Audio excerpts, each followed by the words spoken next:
Exploring grammatical units in English. Every language that exists has a structure. Some may have similar structures with other languages, others may have more distinct structures, but they all have structures. Now the structure of a language determines the permissible usage of words in such a language, as observed from the native speakers of the language in question. The rules that guide their structuring of words in a language is what is known as grammar. The structure of languages exist in different sizes and shapes, and that is what grammatical units is concerned with.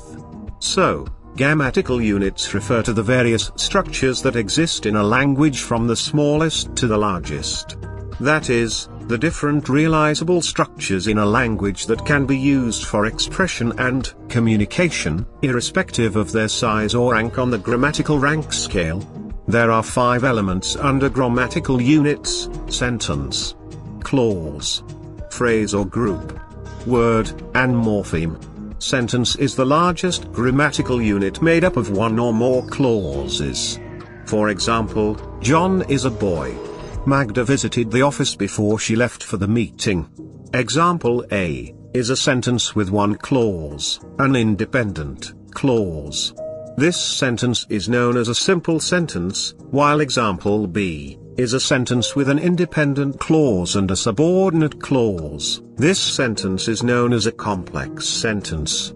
Clause is the second largest grammatical unit after the sentence, equivalent to a simple sentence, and it is made up of one or more phrases or groups. For example, she owns the lobby. The example above contains 3 phrases: a noun phrase, she, a verb phrase, owns, and another noun phrase, the lobby. Group is a grammatical unit lower than a clause but higher than a word. It is made up of one or more words. Take for example, the boy with amazing abilities.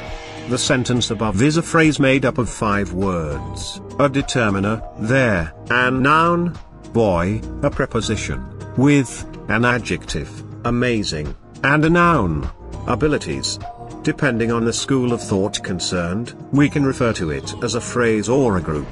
It is a phrase when dealing with traditional grammar or transformation generative grammar, while it is a group when dealing with systemic functional grammar.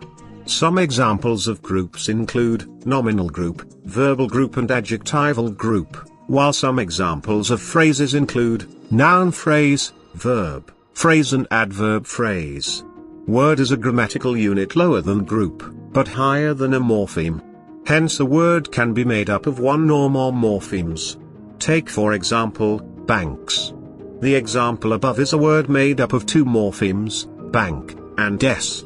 There exists a subcategorization of words into content and function words. Content words being used for words capable of meaning on their own, for example, nouns, verbs, adjectives, etc. While function words are incapable of meaning independently, for example, pronouns, prepositions, conjunctions, etc. Since the example above, banks is a noun, we can say it is a content word. Morpheme is the smallest grammatical unit directly below words. It is the smallest indivisible unit below which meaning cannot be achieved.